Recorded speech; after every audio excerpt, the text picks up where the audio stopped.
Graça e paz, queridos, graça e paz, meus amados, graça e paz, você que é discípulo da Igreja Lírio dos Vales e que nesse momento possa estar nos acompanhando através dessa live.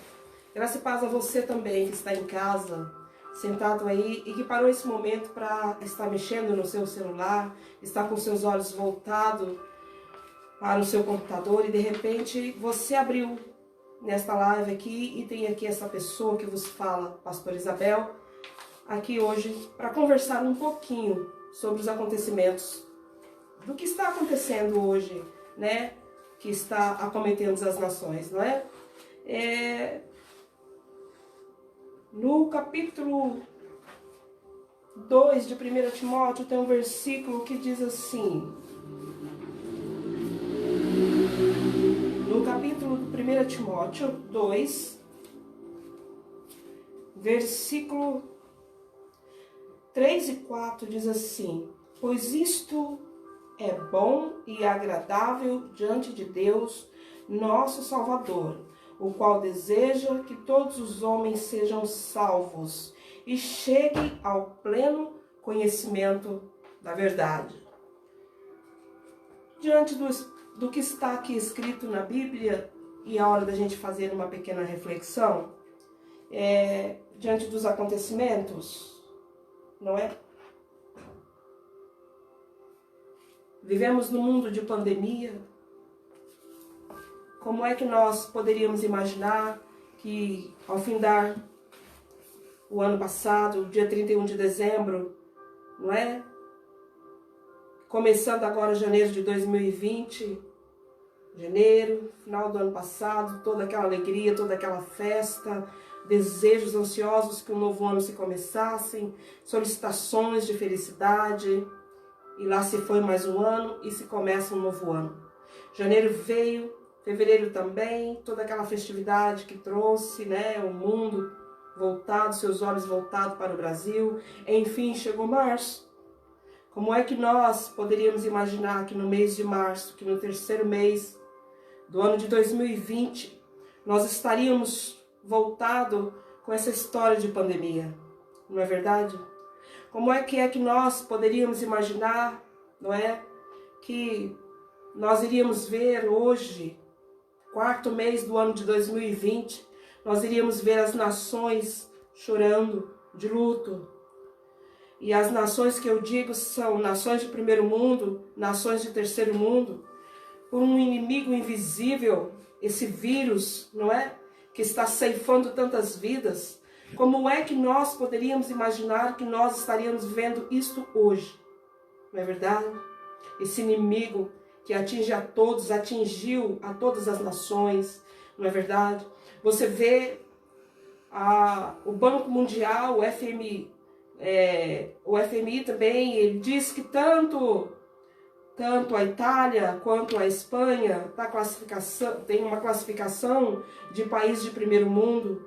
Mas olha só, nós olhamos hoje para a história da Itália, para a história da Espanha, e que nós vemos são países de luto, países chorando os seus mortos. Mas infelizmente nós também olhamos para cá, países de terceiro mundo, e vamos ver ali o Equador, através da cidade de Guayaquil, que nós vimos essa semana, onde os seus mortos estão nas ruas, o povo está chorando de luto, não é? E lá, no caso, Equador, a cidade de Guayaquil, não tem como socorrer os seus mortos. E fica ali. O que foi exposto através dos jornais está sendo exposto através dos jornais. Como, meu querido, que nós iríamos imaginar, que nós iríamos passar por isso? Brasil, quantas são as vidas que já se foram?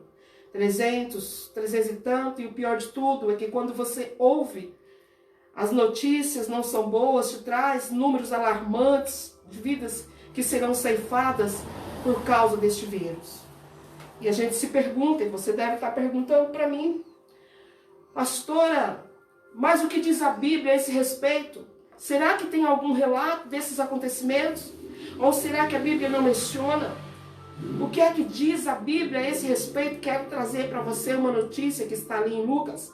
Lucas diz assim, que quando nós ouvirmos falar de terremotos, quando nós ouvirmos falar de fome, quando nós ouvirmos falar de pestilência, quando nós ouvirmos falar de coisas espantosas, quando nós ouvirmos falar de sinais no céu. E você deve estar perguntando, muito bem, então Lucas está falando de sinais de pestilência.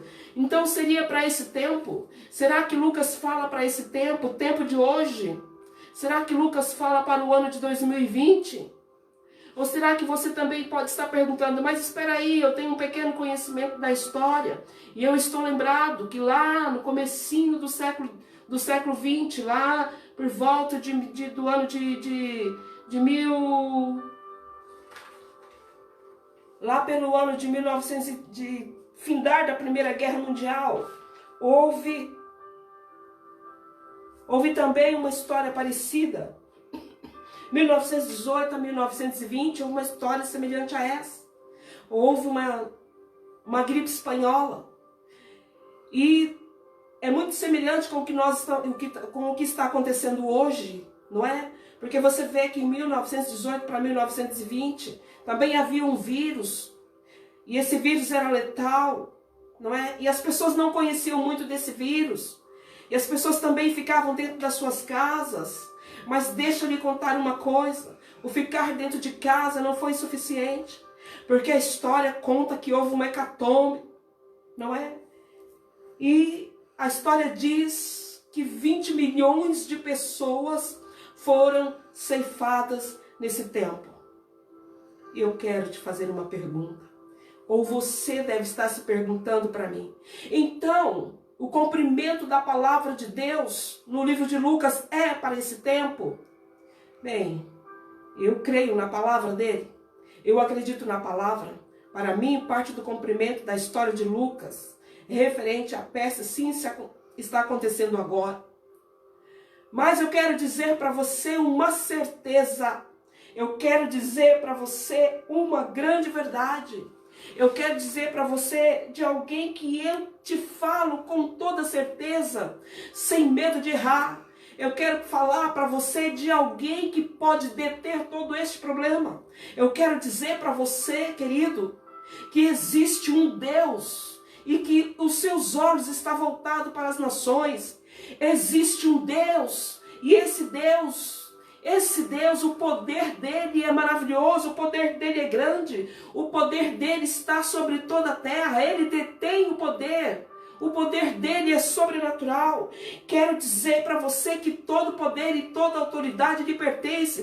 Quero te falar mais, quero dizer para você que o caminho deste Deus, ele é perfeito. Quero dizer para você que a sua palavra, a palavra de Deus em todo tempo pode ser provada. Quero te falar a respeito desse Deus, do qual falo com toda certeza, do qual eu falo para você com certeza, porque estou com ele, tenho experiência com ele, e quero convidar você nesta noite a também ter experiência com esse Deus cujo Deus, ele é maravilhoso, ele é tremendo, ele é sobrenatural. Vou dizer para você que ele é um Deus maravilhoso, tremendo, ele é escudo para todos aqueles que nele confiam. Se você confia nele, ele é seu escudo. Quero dizer mais, e você deve estar perguntando, mas quem é esse Deus? Quem é esse Deus maravilhoso? Ele é rochedo, ele é nossa rocha. Quero dizer para você mais, mas quem é este Deus? Deixa eu te dizer uma coisa,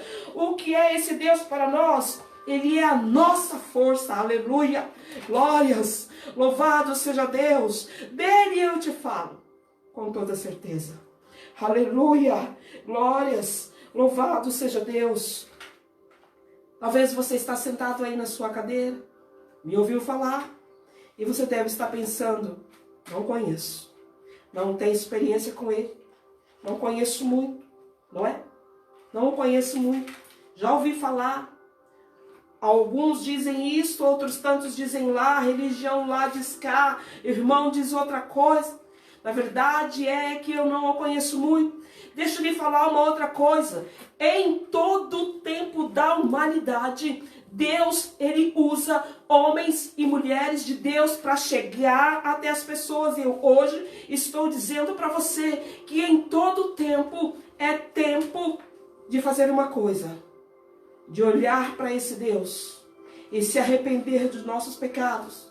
Porque eu peco tanto quanto você, assim como você peca. É tempo, é hora de nós nos arrependermos dos nossos pecados e aceitar esse Deus como nosso único Senhor e Salvador. Eu estou aqui para chamar você hoje, para aceitar esse Deus como nosso único